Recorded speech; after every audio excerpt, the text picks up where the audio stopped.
गौतम बुद्ध के अनुसार मौन रहने की शक्ति इतनी ज्यादा है कि ये आपकी सारी चिंता, आपके सारे टेंशन और आपके सारे तनाव को चुटकी में खत्म कर देती है और आपको एक ऐसा मनुष्य बना देती है जिस मनुष्य से बात करने के लिए दूसरे लोगों की बहुत इच्छा होती है।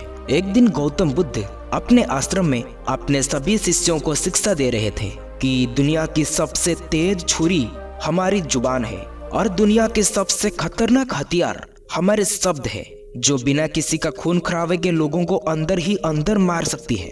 हमारे शब्द हमारी ताकत हो सकते हैं, लेकिन ये हमारी सबसे बड़ी कमजोरी भी हो सकते हैं।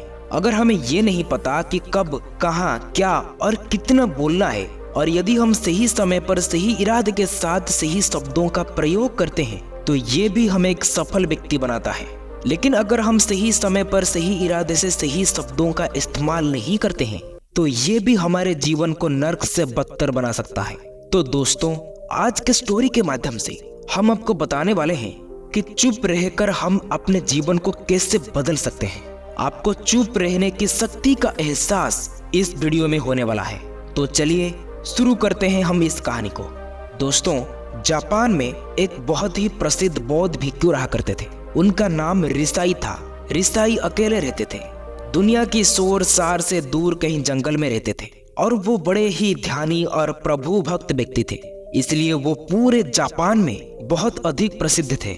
एक दिन एक राजकुमार रिसाई के पास आया और बोला, हे प्रिय भिक्षु, मैं हमेशा थका हुआ, निराश और परेशान महसूस करता हूँ। ना जाने क्यों, लेकिन मेरा मन बहुत अशांत रहता है। हालांकि मेरे पास सब कुछ है, दौलत, शोहरत, सुख सुविधाएं जो हर व्यक्ति चाहता है या पाने की इच्छा करता है, लेकिन फिर भी मेरे अंदर इतनी अशांति और चिंता क्यों है? रिसाई ने उसकी बात बहुत ही ध्यान पूर्वक सुनी और कुछ देर सोचने के बाद कहा, क्या तुम इस प्रश्न का उत्तर जानते हो? बस तुमने कभी इस प्रश्न को हल करने की कोशिश नहीं की है। रिसाई ने फिर आगे कहा कि मैं एक रिसर्च करना चाहता हूँ, क्या तुम मेरा साथ दोगे? लेकिन एक बात याद रखो, इस रिसर्च के बाद तुम्हारे जीवन में किसी भी तरह की अशांति और चिंता नहीं रहेगी। ये बात सुनकर राजकुमार बहुत हैरान था। इसने रिसाई से कहा, बताइए गुरुजी, मुझे क्या करना होगा? अपने मन की शांति के लिए मैं कुछ भी करने को तैयार हूँ। राजकुमार की इन्हीं बातों को सुनकर रिसाई ने फिर आगे कहा, तो फिर आप अगले 15 दिन के लिए मेरे आश्रम में रहोगे और एक सामान्य व्यक्ति के तरह अपने जीवन व्यतीत करोगे, और इन 15 दिन में तुम अकेले और चुपचाप रहोगे और जितना हो सके उतना कम बोलोगे। राजकुमार ने उस भिक्षु की बातें सुनकर सहमत हो गया। पहले दिन तो राजकुमार को लगा कि उसका मन सामान्य से अधिक अशांत और विचलित हो रहा है। उसके मन में तरह तरह के विचार आ रहे थे और वो आम लोगों की तरह जीवन जीने में असहज महसूस कर रहा था। ये सारे बातों को वो अंदर से बोलने की इच्छा कर रहा था, लेकिन वो चुपचाप रहा। उसके मुंह से एक भी शब्द नहीं निकला। वो बस दिन भर चुपचाप बैठा रहता था, लेकिन रात होते होते उसे अंदर ही अंदर शांति का अनुभव होने लगा। उसके लिए ये अनुभव अजीब था।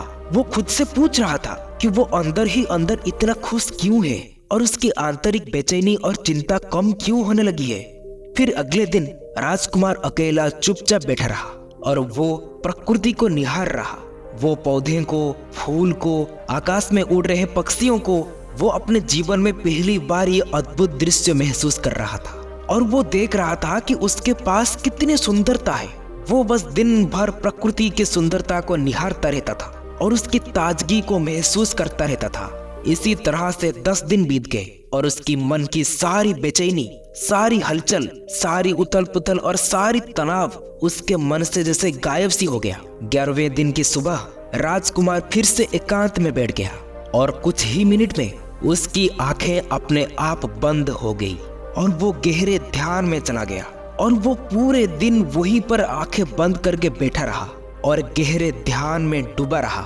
ना कोई शब्द, ना कोई चिंता। राजकुमार भीतर से असीम शांति और आनंद से भर गया और राजकुमार ने अपनी बाकी के 4 दिन उसी तरह से गहरे ध्यान में व्यतीत करने के बाद 15 दिन में रिसाई के सामने प्रस्तुत हुआ और रिसाई को प्रणाम करके बोला, प्रिय भिक्षु, मुझे उत्तर मिल गया कि मेरे मन में इतनी उथल पुथल और चिंता क्यों थी।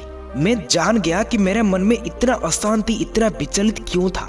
रिसाई ने मुस्कुराते हुए पूछा, बताओ क्या उत्तर मिला तुम्हें? तब राजकुमार ने कहा, मैं आवश्यकता से अधिक बातें करता था। मैं किसी पर भी अपने शब्द और ऊर्जा व्यर्थ कर रहा था। मैं तो दिन भर अपने लोगों से फालतू की बातें कर रहा था और फिर उन्हीं बातों के बारे में अकेले में सोचता रहता था। और मैं दिन का ज्यादातर समय सिर्फ नकारात्मक ही सोचता रहता था। इस तरह से मैं ना तो सिर्फ अपने समय को बर्बाद कर रहा था, बल्कि मैं अपनी ऊर्जा और शक्ति भी खो रहा था। और नकारात्मक सोचने की वजह से मेरा मन अशांत और बेचैन हो गया था। और सिर्फ इसी वजह से मैं किसी भी काम को ठीक से नहीं कर पा रहा था, जिसके वजह से मैं हर काम में असफल होने लगा।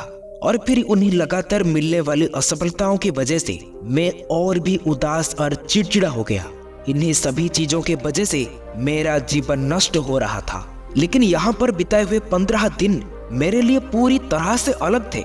मुझे कुछ अलग ही एहसास यहाँ पर हो रहा था। यहाँ पर अब मुझे ऐसा लग रहा है कि जैसे मैं अपने जीवन को पूरी तरह से जी रहा हूँ, लेकिन इससे पहले मैं अपने जीवन को गलत तरीके से जी रहा था। और मैंने यहाँ ये भी सीखा कि हमें सिर्फ ध्यान करने की जरूरत नहीं है। ध्यान अपने आप होता है जब हम शांत और मौन होते हैं। ध्यान के पिछले कुछ दिनों के दौरान मैंने पहली चीजें जो सीखी वो ये है कि मनुष्य के जीवन की सबसे महत्वपूर्ण चीज स्वयं को जानना है। ये सुनकर रिसाई ने कहा, सिर्फ तुम ही नहीं, दुनिया में ज्यादातर लोग जरूरत से ज्यादा बोलते हैं। और आज भी लोग ज्यादातर समय केवल एक दूसरे को नीचा दिखाने के लिए बोलते रहते हैं। कुछ लोग ना चाहते हुए भी बातें करते रहते हैं और अपने जीवन बर्बाद कर लेते हैं। रिसाई ने राजकुमार को चुप रहने का महत्व समझाते हुए कहा कि एक बार गौतम बुद्ध से उनके शिष्यों ने पूछा कि हे प्रिय बुद्ध, कि आप ज्यादातर समय चुप क्यों रहते हैं?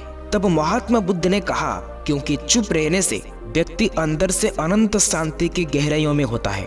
मौन अपने भीतर उतरने की पहली सीढ़ी है। इसलिए मौन के बिना स्वयं को जानना असंभव है।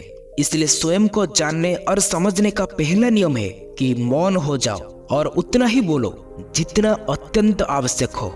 वे फिजूल की बातें करना छोड़ दो। तुम अचानक पाओगे कि 90% से भी ज्यादातर लोग व्यर्थ ही ज्यादा बोलकर अपने समय को बर्बाद कर रहे हैं। ना बोलने का कोई भी नुकसान नहीं है, लेकिन यदि आप ज्यादा बोलते हैं तो आप अत्यधिक गलती कर देते हैं। इसलिए अगर व्यक्ति कम बोलना शुरू कर दे तो दुनिया की 90% मुसीबतें आसानी से कम हो जाएगी। झगड़े फसाद कम हो जाएंगी, अपशब्द कम हो जाएंगे अगर लोग थोड़े चुप रहना सीख जाएंगे तो। लेकिन इस संसार की बहुत सारे समस्याएं, बहुत सारे उपद्रव सिर्फ बोलने से पैदा होते हैं। सारी बात मौन सीखने की है। जिसने मौन की कला जान लिया तो वो भीड़ में भी अकेले होने की कला जान लेता है। इसलिए पहले तुम्हें चुप रहने की शक्ति को धारण करना होगा। इससे तुम अपनी अधिकतर ऊर्जा को बचा लोगे और फिर धीरे धीरे इस स्थिति में पहुंच जाओगे कि तुम कम बोलने लगोगे। अगर तुम किसी के यहाँ पर जा रहे हो और परेशान हो जाओ तो ऐसे में उचित है कि आंखें बंद कर लो और अपने आप में खो जाओ। सिर्फ वहां से ही आपको ताजगी महसूस होगी, क्योंकि तुम्हारे अंदर ही जीवन का वो स्रोत छुपा हुआ है जो किसी दूसरे में नहीं है। इसके बाद राजकुमार ने उस ईसाई से पूछते हैं, आखिर कौन हमें अंदर तक लेकर जाएगा? ऋषि बुद्ध कहते हैं, तुम्हें स्वयं ही अपने अंदर उतरना होगा और वहीं से परम राज्य जीवन का आनंद ले पाओगे। आनंद का यही से जन्म हुआ है, यही से तुम मौत में डूब जाओगे, यही से तुम्हारा सूरज उदय होगा और यही से अस्त भी होगा।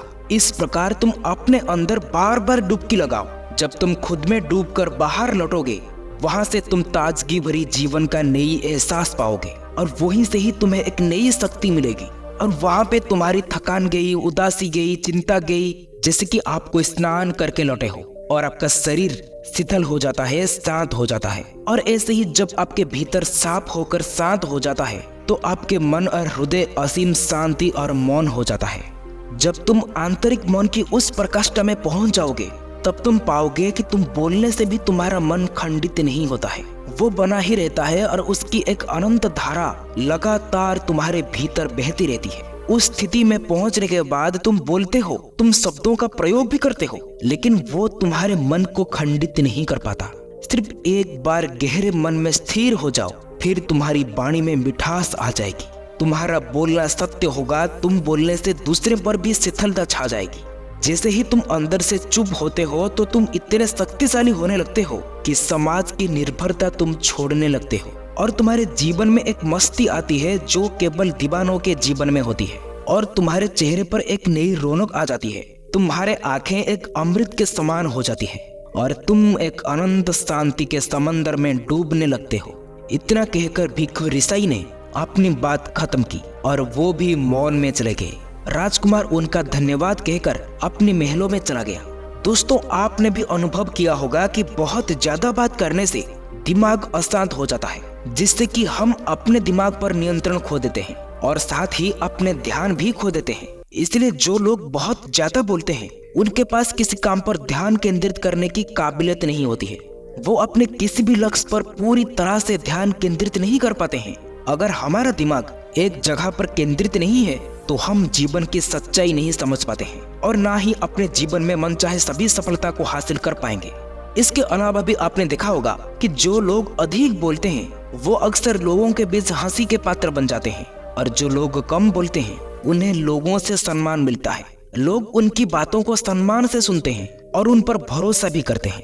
जो लोग जरूरत से अधिक बोलते हैं और अपने विचारों के बारे में पक्के नहीं होते, उनका दिमाग अस्थिर और विचलित रहता है, शोर शराबा से भरा हुआ रहता है और एक अशांत दिमाग वाले व्यक्ति जीवन में किसी भी चीज में सफल नहीं हो पाते हैं, क्योंकि वो किसी भी काम को पूरे फोकस के साथ नहीं कर पाते हैं। इसलिए अगर कोई व्यक्ति को ये पता है कि उसे कब, कहां और क्या बोलना चाहिए, तो वो व्यक्ति एक सच में बुद्धिमान व्यक्ति बन जाता है और ऐसे व्यक्ति जहां भी जाते हैं उसका व्यक्तित्व आकर्षण का केंद्र बन जाता है और वो जो कुछ भी करता है उसमें सफल अवश्य होता है। अगर हम किसी महान और सफल व्यक्ति के व्यक्तित्व को गहराई से समझेंगे तो ये जान पाएंगे कि वो अपने जीवन में बहुत कम बोलते हैं और बहुत ही कम से कम शब्दों में अपनी बात को खत्म करते हैं और जो भी वो बोलते हैं उसके बारे में वो पहले गहराई से सोचते हैं। लेकिन जो लोग बहुत ज्यादा बोलते हैं, बहुत बार वो झूठ भी बोलते हैं और अपनी बातों से दूसरों के मन में विचारों का कचरा भी डालते हैं।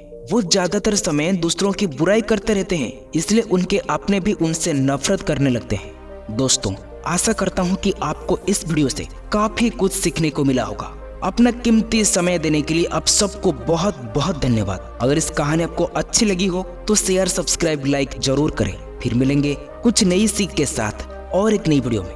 तब तक के लिए आप अपना ख्याल रखें। नमो बुद्धाय। जय हिंद।